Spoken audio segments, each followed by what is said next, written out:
안녕하세요. 오늘도 사연살롱을 찾아주셔서 감사합니다. 저는 결혼 9년 만에 남편과 이혼하고 지긋지긋한 10월대에서 탈출한 40대 여성입니다. 아이는 아들, 딸 둘 있고요. 현재는 아빠 없이 제가 혼자 키우고 있어요. 그리고 오늘로 제가 이혼한 지 2년하고도 3개월이 되었는데 오랜만에 전 남편에게서 연락이 와서 너무나도 신난 나머지 이렇게 사연을 보내게 되었어요. 그리고 제가 왜 신이 났냐면 그 인간이 자기가 너무 힘들다고 저더러 도와달라고 했거든요. 물론 그럴 이유 없다고 딱 잘라 거절해버렸는데 그 인간이 힘들다고 구걸하는 걸 보니 지난날에 제가 겪었던 아프고 서러웠던 날들에 작게나마 위안이 되는 것 같아 그렇게 기분이 좋을 수가 없었어요. 왜 옛말에 뿌린 대로 거둔다고 했잖아요. 그만큼 그 인간과 그 가족들이 저에게 참 모질게 굴고 무시했는데 아마도 그 사람들은 자기들이 저한테 도와달라고 구걸하는 날이 올 줄은 상상도 못했을 거예요. 그리고 장담하건대 정말 지푸라기라도 잡고 싶은 심정으로 최후에 저에게 연락을 했을 건데요. 그러게 저에게 조금이라도 따뜻하게 대해주고 가족으로 생각해줬다면 그 인간들이 그렇게 나락으로 떨어지는 일은 없었을 겁니다. 사실 제가 그렇게 모진 사람은 아니거든요. 마음도 약하고 정도 많아 손해를 많이 보는 성격인데 이런 제가 오죽당한 게 많으면 다른 사람도 아닌 애들 아빠인데 도와달라는 부탁을 거절했겠어요. 그만큼 저도 맺힌 게 많은데 지금부터 그 이야기를 여러분들에게 들려드릴까 합니다. 혹시 결혼을 고민하거나 결혼하고 싶은 마음이 있는 여성이라면 제 이야기를 귀담아 들어주셨으면 좋겠어요. 제가 왜 이런 말을 하냐면 세상엔 며느리 편 들어주고 현명한 시부모님도 있다고 하지만 저는 아직 그런 시어머니를 본 적이 없거든요. 누가 뭐라고 해도 며느리보다는 자기 아들이고 며느리는 무슨 봉인 줄 알고 부려먹고 벗겨먹으려 하는데 적어도 아직 결혼하지 않은 여성이라면 자기의 미래의 시어머니에 대해 한 번쯤 생각해 볼 수 있는 계기가 되었으면 좋겠어요. 그럼 지금부터 본격적인 제 사연을 소개해 보겠습니다. 저와 전 남편은 같은 회사에서 만났어요. 정확히 얘기하면 제가 처음 회사에 입사했을 때 남편이 저에게 반해 1년 가까이 쫓아다녀서 사귀게 되었는데 지금 생각하면 남편이 하도 회사에서 저를 좋아한다고 떠들고 다녀서 저도 세뇌당한 듯 넘어가게 된 것 같아요. 어찌나 순해 보인 척 저에게 잘하던지 한 번은 그게 질투난 여직원들이 저에게 이런 말을 했어요. 혜진 씨는 좋겠다. 솔직히 말해봐요. 지금 즐기고 있죠? 그래도 너무 튕기지 마요. 같은 여자가 봐도 좀 짜증나니까. 박 대리님 정도면 괜찮지. 너무 뻗대다 다른 여자한테 뺏기지 말고 잘 생각해 보라고요. 이런 말을 했는데 기분이 나쁜 건 물론이거니와 아무리 생각해도 그 여직원이 남편을 좋아하는 것 같아 나는 괜찮으니 네가 고백해보라고 말했죠. 그러자 그 여직원은 얼굴이 시뻘개져서는 말까지 더듬었는데 나중엔 찔렸는지 저에게 화를 내기 시작했어요. 희진 씨, 진짜 웃긴다. 남자가 좀 좋아해준다고 너무 잘난 척하는 거 아닌가? 희진 씨 그거 알아요? 희진 씨 은근히 재수없어요.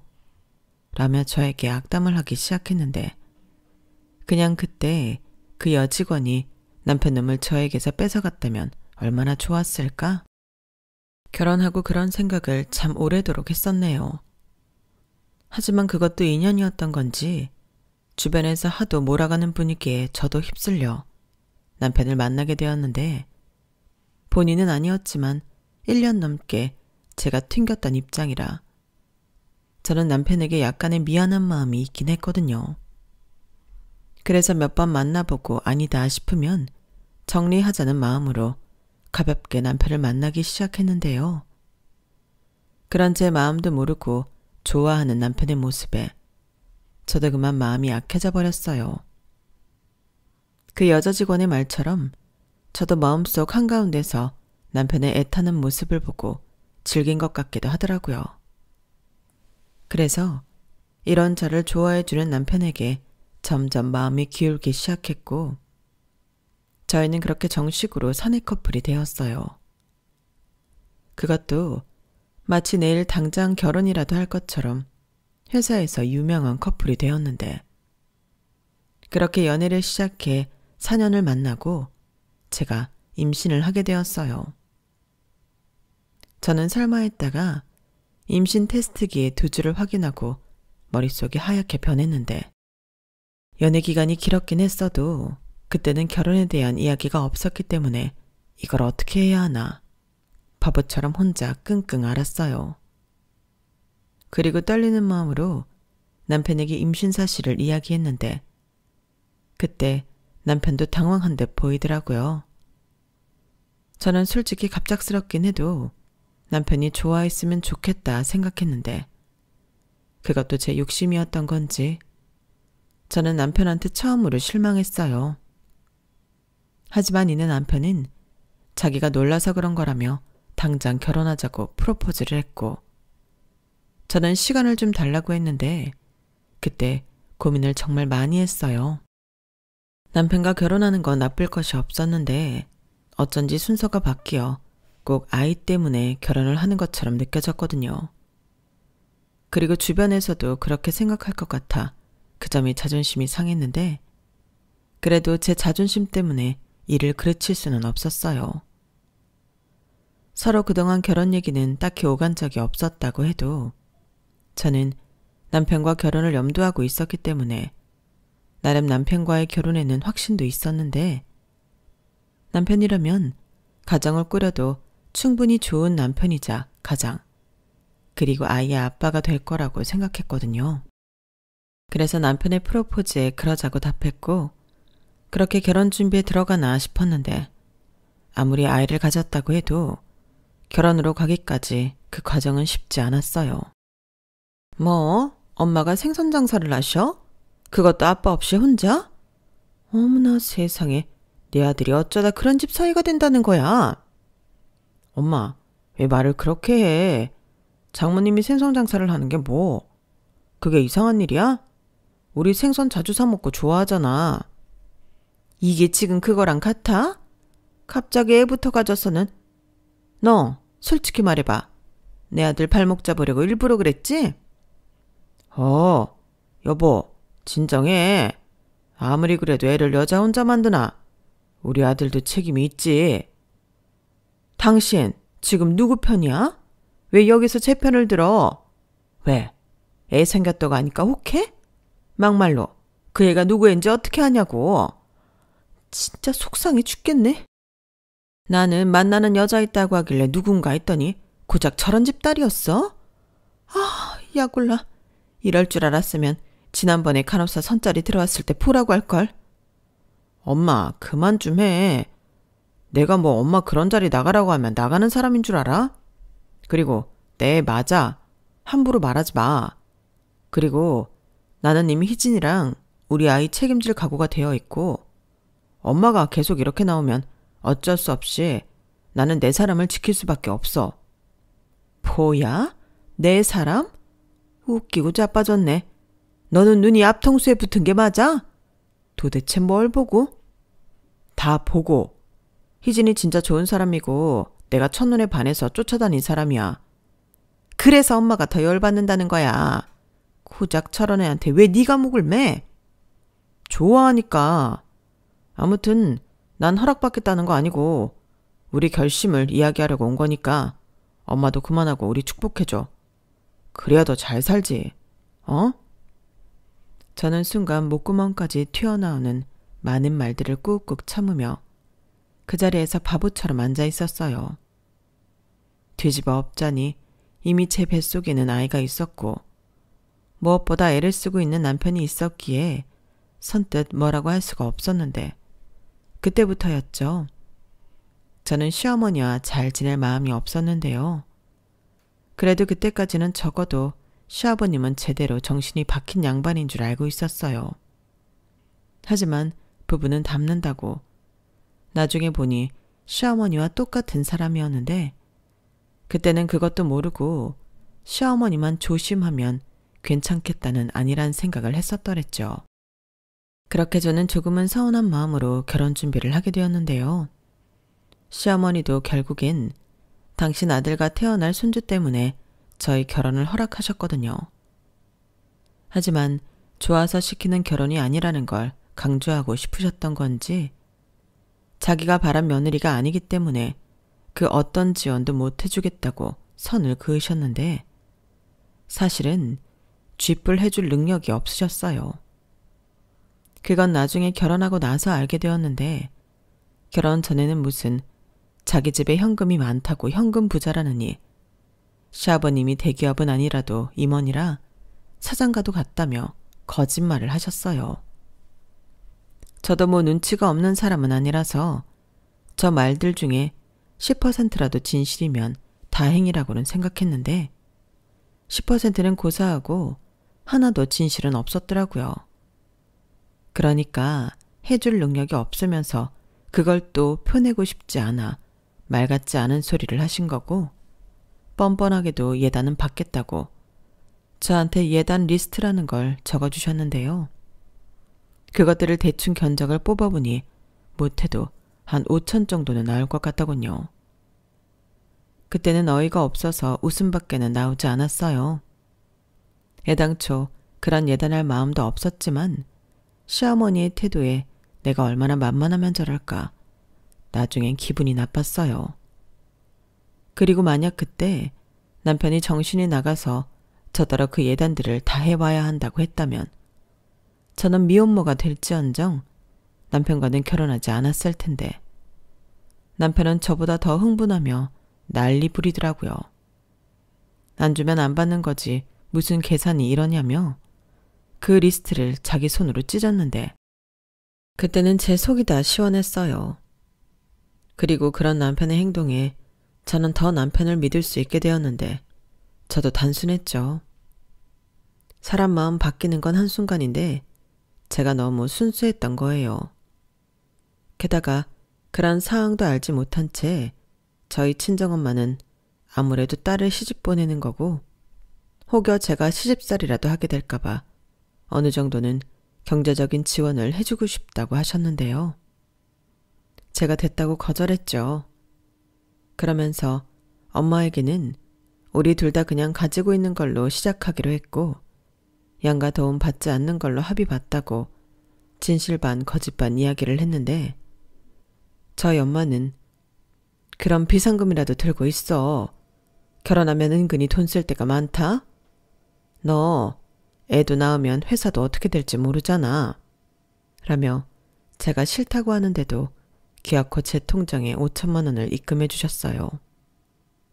그 돈을 확인하는데 왜 그렇게 미안하고 감사한지 저는 그만 엄마 앞에서 눈물을 쏟고 말았죠. 뭘 또 울어. 당연히 엄마가 자식 결혼하는데 이 정도는 할 수 있지. 너는 그냥 잘 살기만 해. 엄마도 이 돈 주면 아무것도 없잖아. 상현 씨랑 나 그냥 작게 시작해도 돼. 그래, 그래도 돼. 누가 그러지 말래? 근데 여자한테 돈은 정말 필요해. 지금이야 박서방이 간이고 쓸개도 자주것처럼 잘하지만 사람 마음 언제 횟가닥 편할지 모르는 거거든. 그냥 뒷주머니 하나 차고 있으면 그게 믿는 구석이 되고 그래. 그리고 엄마 돈 있어. 너 언제 엄마가 돈 쓰는 거 봤어? 나는 벌 줄만 알고 쓸 줄은 모르는 사람이야. 너 그거 줬다고 엄마 돈 없지 않아. 정말? 이 돈 나 줘도 엄마 돈 있어? 그럼 서방 없는 년이 돈이라도 있어야지. 엄마는 무슨. 그게 현실이야. 이런 말 좀 그렇지만 돈이 그렇다. 무시당하지 않고 나를 지키려면 필요해. 박서방이랑 사돈들이 안 그러길 너무 바라지만 혹여라도 아니다 싶으면 그 돈 믿고 너 하고 싶은 대로 해. 엄마가 그러라고 주는 돈이야.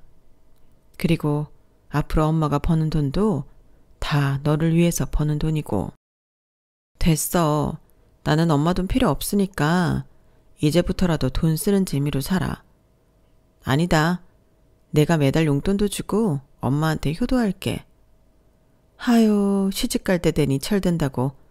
엄만 네 말만 들어도 고맙다. 그리고 잘 커져서 엄마가 정말 고마워. 저희 엄마는 울고 있는 저에게 고맙다며 제 머리를 쓰다듬어 주셨어요. 워낙에 아빠 없이 저랑 엄마랑 둘이 살아 그런지 저랑 엄마는 늘 이렇게 서로를 애틋하게 생각했는데 저는 다른 엄마들도 저희 엄마처럼 그러신 줄 알았죠. 하지만 저희 시어머니는 전혀 그런 사람이 아니었는데요. 그래서 더 제 결혼 생활이 힘들었던 것 같아요. 그리고 저는 저희 엄마의 말을 듣고 그 돈은 정말 비상금으로 갖고 있었는데요. 심지어 남편한테도 비밀로 했죠. 아무래도 돈이라는 게 사람의 마음을 간사하게 만들기도 하잖아요. 그래서 시부모님이 먼저 경제적인 지원은 못 해준다고 하셨으니 저도 안 받는 걸로 일단락하고 죽이 됐든 밥이 됐든 저희 힘으로 결혼을 하자고 남편과 합의를 봤어요. 그렇기 때문에 신혼 초에 돈 때문에 고생을 좀 하긴 했는데 제가 또 출산하고 회사를 쉬어야 했기에 남편이 외벌이 생활을 꽤 했죠. 그래도 저는 적어도 그때까진 행복했어요. 돈은 없었지만 다른 모든 것들이 넘치게 행복했는데 결혼 후에도 남편이 워낙에 저한테 잘해줬기 때문에 아무런 문제가 되지 않았거든요. 그리고 저 역시 일을 하지 못하는 상황이라 가계부까지 쓰며 돈을 한 푼 한 푼 아끼며 생활했는데 우리 세 식구 못 살 것도 없더라고요. 그러다 아이가 3살이 되었을 때는 제가 다종적으로 퇴사 처리가 되었기에 다른 회사에 취직하게 되었고 그땐 또 둘이 보니 돈이 금방 모이는 것 같았는데 기쁨도 잠시 회사에 들어간 지 1년도 되지 않아 둘째를 갖게 되었어요. 사실 저희는 둘째 계획은 없었거든요. 그런데 저희 부부를 찾아온 아이를 도저히 외면할 수 없었고 저는 또 출산과 함께 회사를 그만둬야 했는데요. 그래도 남편은 태어난 아이가 딸이라 너무 좋아했어요. 아들보다는 딸을 갖고 싶어 하던 남편이라 눈에서 꿀이 뚝뚝 떨어지더라고요.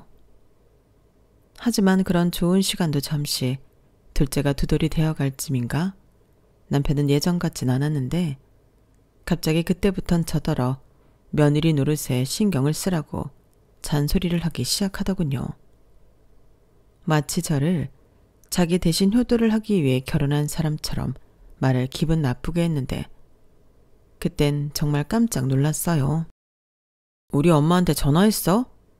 아니, 어떻게 된 게 며느리가 시부모한테 이렇게 관심이 없냐? 너 이러다 벌 받아.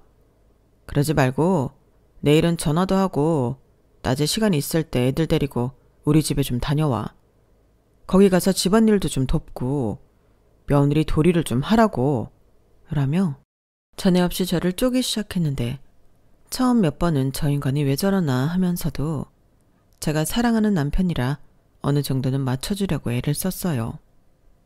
그런데 제가 아무리 노력을 해도 어쩐지 남편은 성에 안 차는 듯 보였고 저만 보면 자꾸만 한숨을 쉬는데 그러던 어느 날 시어머니가 혀를 끌끌 차며 그러셨어요. 넌 요즘 거울 안 보니? 왜 이렇게 살이 쪘어? 너 관리 안 해?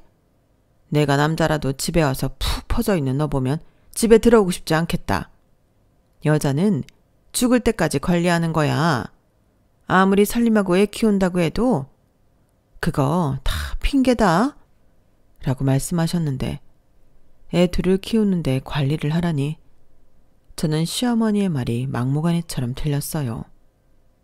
하지만 어째 남편이 저한테 눈길도 주지 않는 게 점점 시어머니의 말이 맞는 것도 같았는데 저는 힘든 와중에도 다이어트를 하며 다시 예전처럼 남편이 저를 봐주길 바랬죠. 하지만 뭐가 문제인지 제가 관리를 해도 남편의 태도는 달라지지 않았는데요. 거기에 역효과로 시어머니만 기세등등해서는 저를 무시하기 시작하셨어요. 그때도 저를 가장 참지 못하게 했던 건 친정엄마를 비하하는 막말이었는데 남편은 이제 더 이상 저 대신 화를 내고 싸워주지 않더라고요. 게다가 시어머니가 그러시니 시아버님도 덩달아 선을 넘을 때가 종종 있었는데 왜 하필 비린내 나는 생선장사를 하냐며 자기는 세상에서 비린내가 제일 싫다고 하셨어요.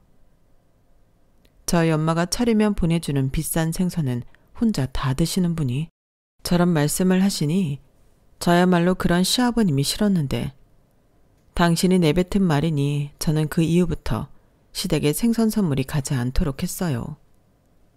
제가 생색도 낼 겸 직접 들고 가고 싶다고 엄마에게 말을 해서 배송을 가지 않게 했고 저희 집에 도착하게 했는데요.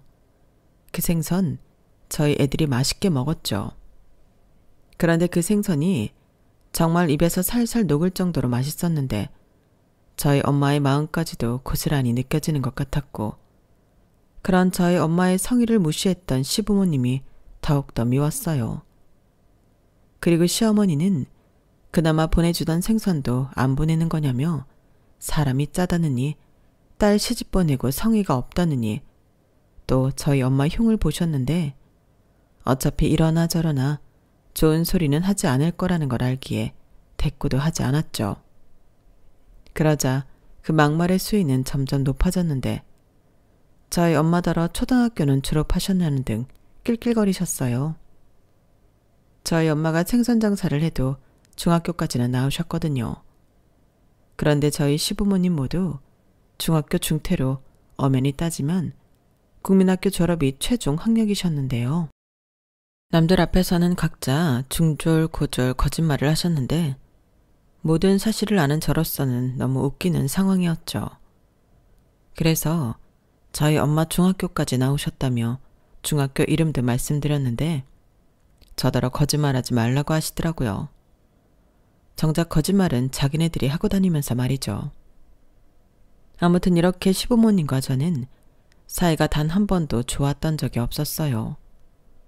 무조건 당신 아들이 더 잘나고 당신네가 저희 친정보다 모든 것이 월등하다는 걸 강조하고 싶어 하셨어요. 한마디로 유치하기 짝이 없었죠. 그런데 문제는 남편도 그런 자기 부모님의 생각에 점점 동조한다는 거였는데 아무래도 제가 일을 하지 않고 집에서 살림이나 하고 있으니 그런 것 같더라고요. 에휴, 살림이나 하는 네가 뭘 알겠니? 그리고 머리는 언제 감은 거야? 맨날 그렇게 틀어 올리니까 대머리 같아. 상투라도 튼 거야? 네가 남자냐? 그래도 회사 다닐 때는 화장도 하고 긴 생머리에 옷도 잘 입고 예뻤는데 내 눈이 삐었지. 저런 여자를 뭐가 좋다고 쫓아다녔을까? 뭐? 지금 말 다 했어? 그럼 애 낳지 말고 나더러 계속 일하라고 했어야지. 아니, 왜 나랑 결혼했어? 나는 뭐 이렇게 사는 게 좋은 줄 알아? 어머님, 아버님, 우리 엄마 무시하는 거 알지? 다 알면서 자기도 모른 척하고 있잖아. 받아먹을 건 다 받아먹으면서. 야, 너 말 조심해. 우리 엄마 아빠가 뭘 받아먹어? 그리고 장모님이 줄 거나 있냐? 아, 생선 쪼가리?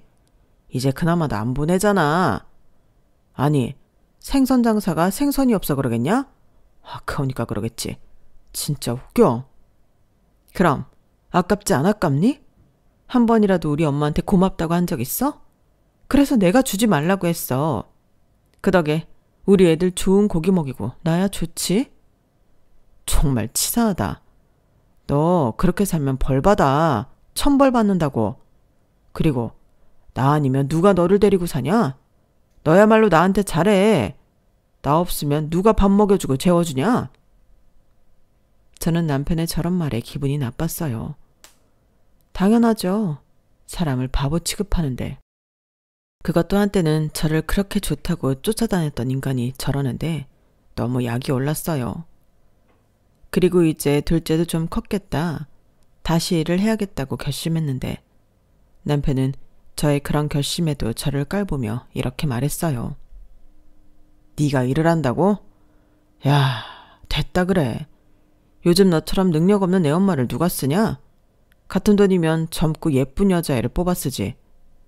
전에 내가 한 말 때문에 괜한 자존심 세우려고 하나 본데 꿈 깨. 솔직히 저런 말을 들으니 저는 더 자존심이 상해 뭐라도 해야겠다 다짐했어요. 그래서 더 보란듯이 취직해 나도 할 수 있다는 걸 보여주고 싶었는데 정말이지 현실의 벽은 남편 말처럼 저에겐 가혹하더라고요. 어린애가 있다고 하니까 파트타임도 시켜주지 않으려고 했거든요. 그러다 보니 이력서만 낸 곳이 거진 50군데가 넘었는데 그러다 보니 남편은 더 기고만장해졌어요. 마치 자기가 데리고 살지 않으면 저는 굶어 죽는다는 듯 으스대기 시작했는데 시부모님은 저희 친정엄마를 무시하고 남편은 저를 무시하니 제 결혼 생활은 최악 중에 최악이었어요. 하지만 꼭 죽으라는 법은 없는 건지 드디어 저를 채용해 주겠다는 작은 회사가 있었는데 그 회사의 사장님이 자기도 일을 다시 시작했을 때는 경력 없는 애 엄마라 고생이 많았다며 저에게 처음으로 손을 내밀어 주셨죠. 그러면서 환경이 아닌 저라는 사람만을 봐주시겠다고 하셨는데 저에겐 생명의 은인 같으신 분이셨죠. 그래서 제 능력이 되는 한 최선을 다해 일하고 싶었어요. 이렇게 일할 곳이 있다는 것이 전에는 몰랐는데 감사한 일이더라고요. 게다가 제가 취직을 했다고 하니 그동안 저를 무시하고 으스대던 남편도 많이 당황했는지 어쩔 줄을 몰라 했는데 그때는 그래도 오랜만에 복수다운 복수를 한 것 같아 기분이 좋았어요. 비록 워킹맘이 된 제 삶도 쉽지만은 않았는데 제 손으로 돈도 벌 수 있으니 몸은 힘들어도 마음은 행복했죠. 그 뒤로 제 결혼 생활은 행복하다고는 할 수 없었지만 그럭저럭 살만했는데 여전히 저희 엄마를 무시하는 그 못된 태도에는 변화가 없었는데요. 그러던 중 제가 결혼 8년 차가 되었을 때 비극이 시작되었어요. 저희 엄마가 새벽에 오토바이 사고를 당하셨는데 하필이면 그 오토바이 운전자가 음주를 한 상태라 뺑소니를 쳤다고 하더라고요. 그러니 바로 병원으로 옮겨졌으면 살았을 저희 엄마가 차가운 바닥에서 생을 달리하셨는데 그 뺑소니범도 귀신같이 사라져 잡기가 쉽지 않다고 들었을 때는 저도 제정신으로 있을 순 없었어요. 그야말로 울다 쓰러져 힘든 시간을 보내야만 했는데 그때 시어머님이 그러시더라고요. 혹시 니네 엄마 빚있는 거 아니지? 재산은 바라지도 않는데 빚이라도 있으면 그건 큰일이잖아. 그리고 설사 그런 빚이 있다고 해도 이제 너도 보니까 네가 해결해라. 네 엄마 빚이니까 내 아들이랑은 상관없잖아. 내 말 무슨 뜻인지 이해했지? 라고 하시더라고요. 정말이지 그 말을 듣는데 서운하기보다 사람이 얼마 전 엄마를 잃은 사람한테 저런 말을 할 수 있는 건지 혐오스러웠어요. 그리고 자기가 무슨 잘못을 한지도 모른 채 저더러 복 나가니까 울상짓지 말고 자기 아들이랑 손주들 밥이나 잘 챙겨주라고 하셨는데 그러시면서 남편과 또 시아버지에게 마치 아무 일도 없었다는 듯 웃으면서 시덥잖은 농담을 하셨어요. 그뿐만이 아니었죠. 깔깔깔거리는 시어머니 웃음소리와 시끄럽게 떠들며 맞장구 치는 남편, 그리고 시아버님의 목소리까지 저는 정말이지 듣기가 힘이 들었는데요. 내가 왜 이 사람들과 가족으로 살고 있나. 그 사람들이 모두 피도 눈물도 없는 악마처럼 보였어요.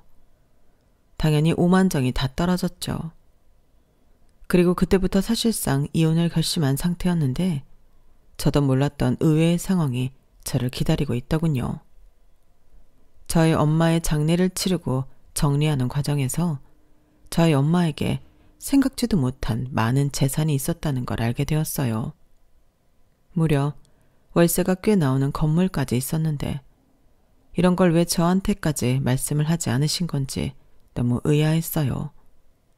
그런데 언제 적어놓은 건지 알 수 없는 엄마의 편지가 있었는데 그 편지를 읽고 저는 또다시 목 놓아 울 수밖에 없었어요.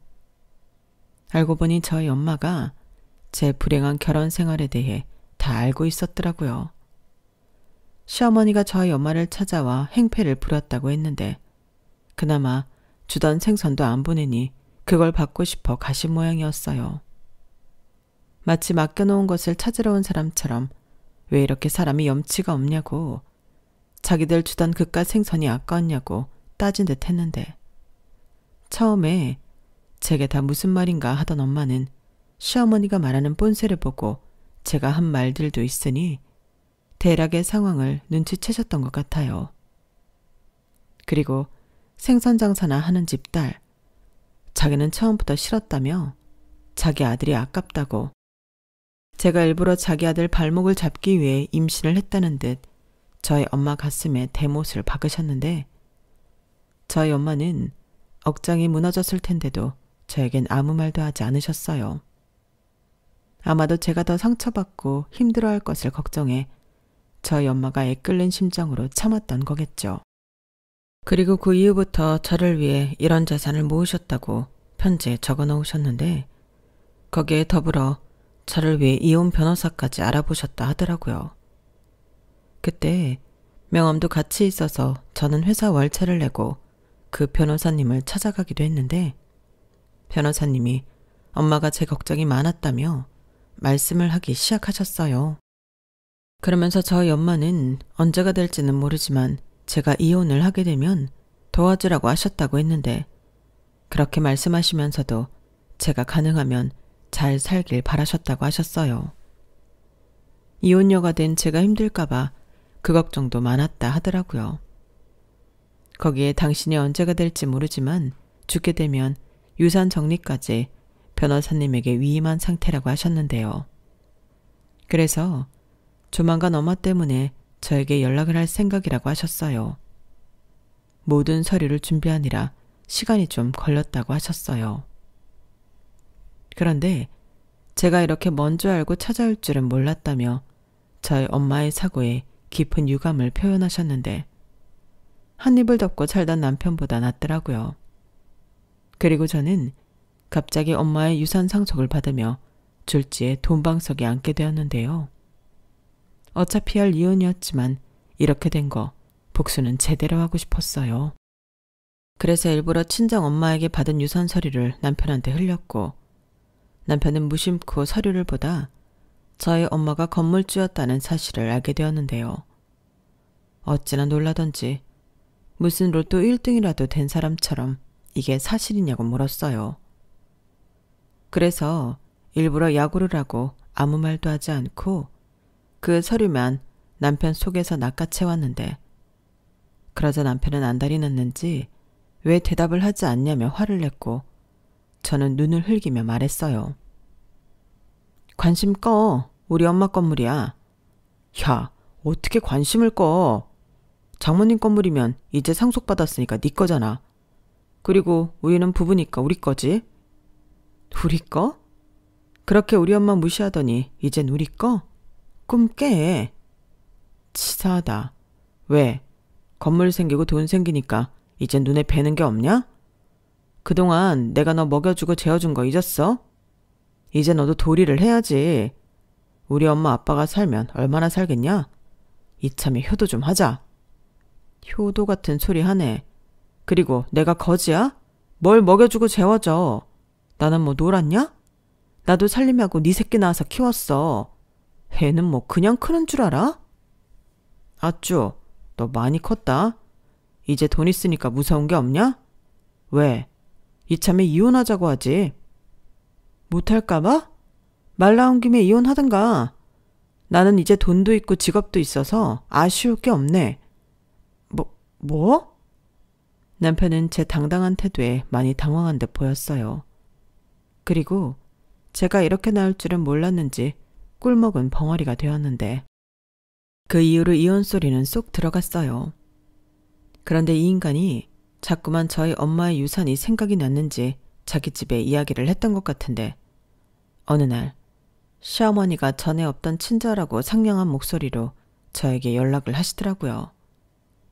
그러면서 저 좋아하는 소고기를 구워주신다며 퇴근하고 애들 데리고 오라고 하셨는데 저는 소고기 별로 안 좋아하거든요. 저는 생선을 좋아해요. 그러니 저런 말을 들었을 때는 헛웃음이 나왔는데 소고기를 좋아하는 건 제가 아니라 남편이었어요.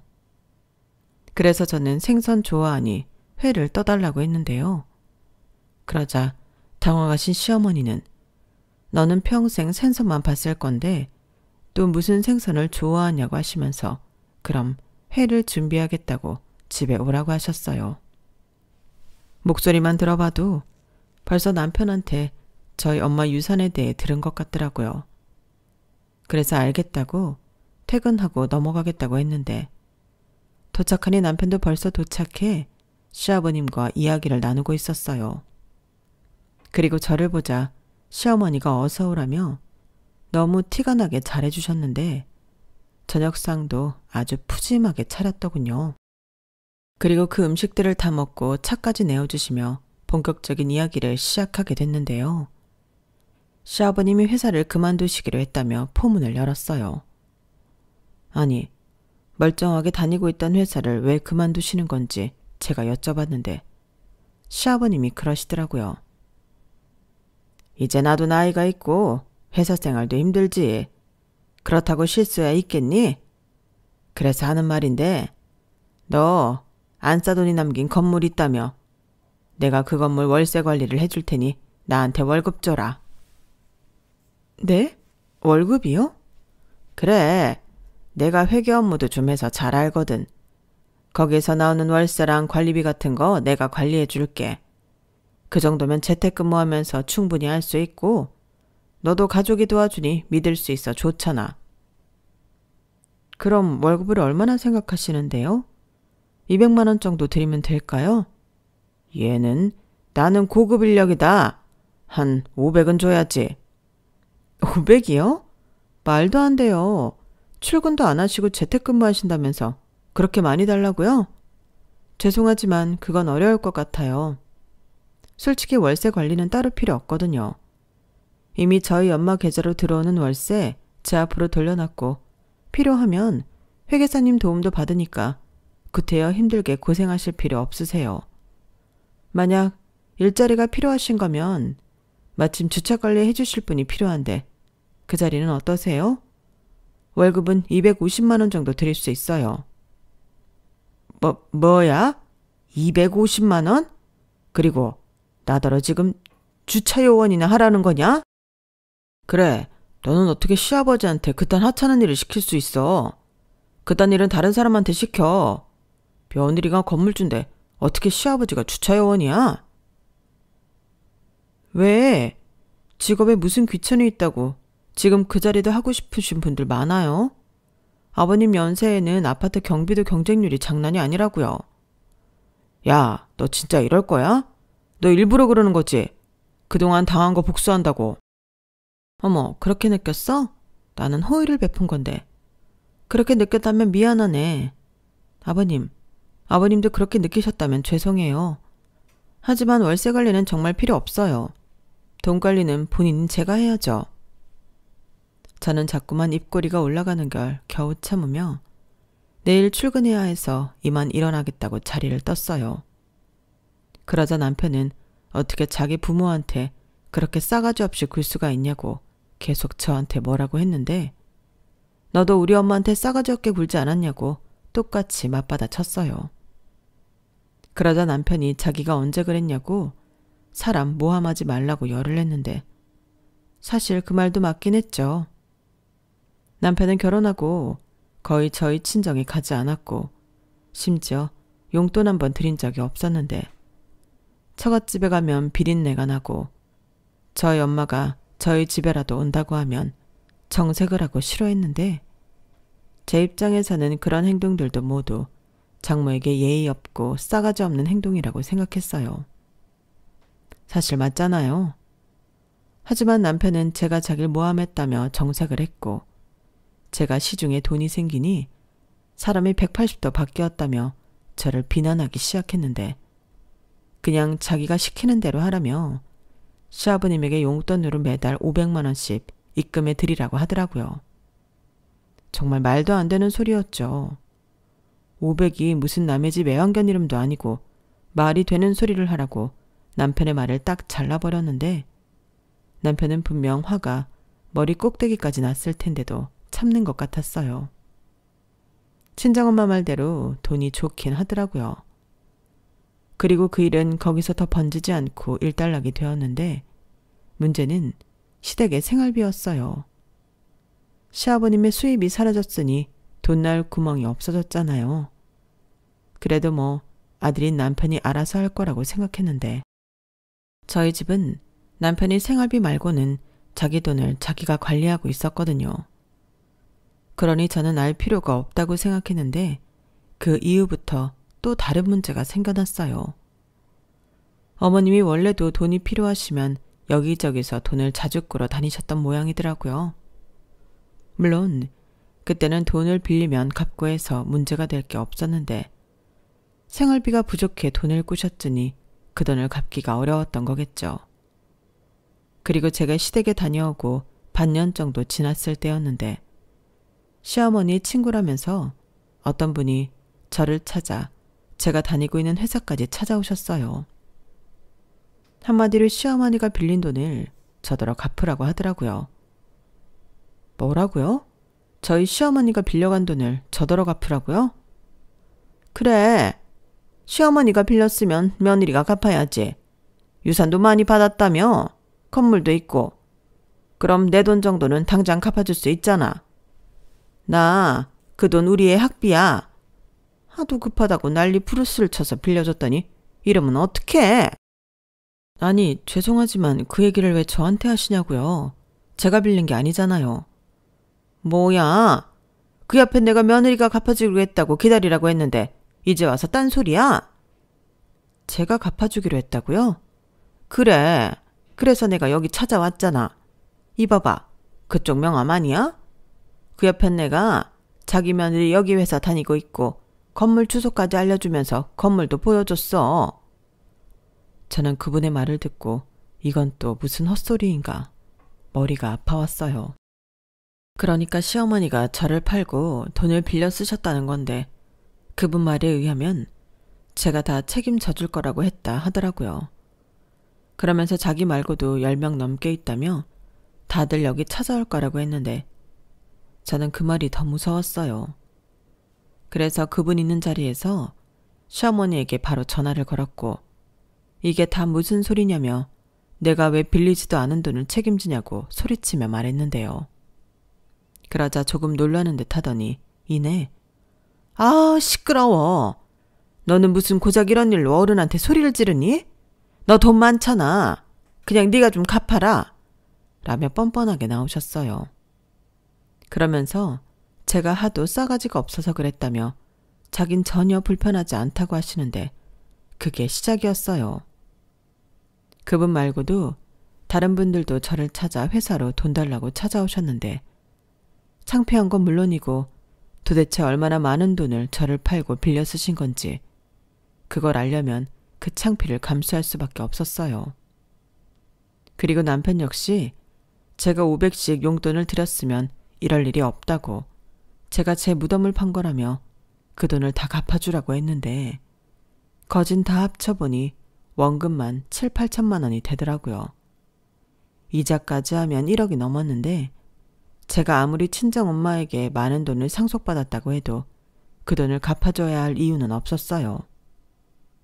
그러자 시어머니는 시집 올 때 예단도 해오지 않았지 않냐며 그 예단 지금 해준다고 생각하고 당신 빚을 갚아달라고 했는데, 남편도 그때는 그 말이 맞다고 했어요. 정말 기가 찼죠. 저더러 월세만 1,000만 원이 넘을 텐데 그깟 돈 못 갚아주냐고 제가 돈독에 올라 미쳤다고 했어요.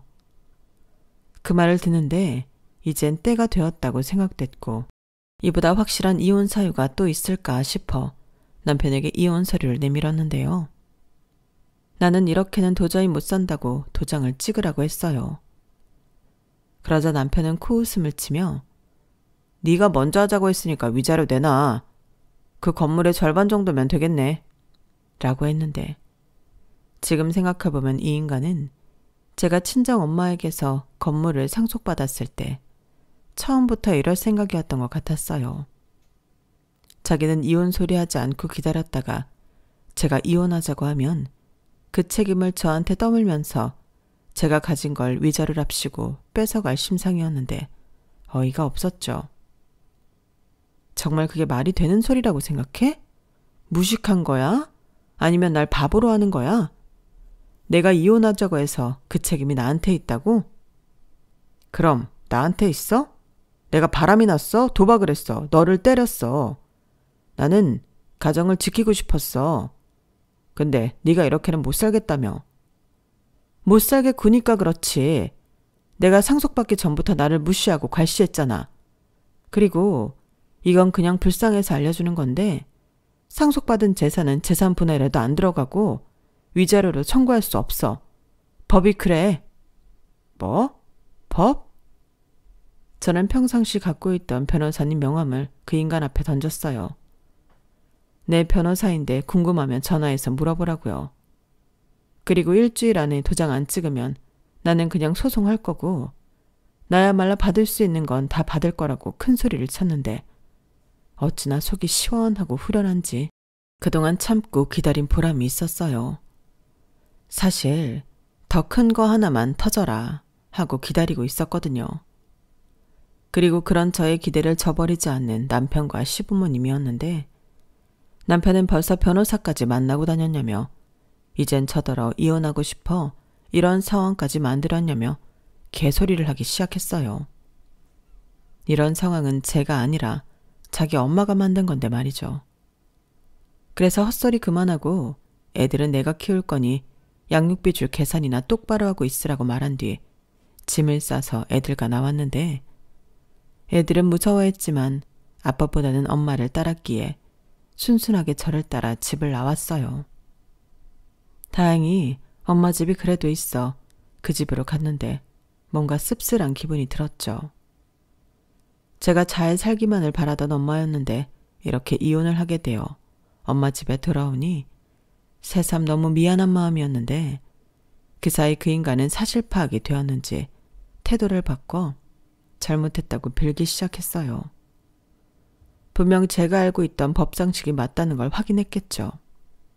그래서 이대로 이혼당하면 안 된다는 생각이었을 텐데 자기 엄마 빚은 자기가 해결할 거니 신경 쓰지 말라고 했어요. 그러면서 이제부터는 싫으면 시댁에는 가지 않아도 된다고 저더러 마음 편히 살라고 했는데 그때 또박또박 말해줬어요. 내가 마음 편하게 살려고 너랑 이혼하려고는 하는 거야. 그동안 내가 겪은 수모? 설마 모른다고 하진 않겠지.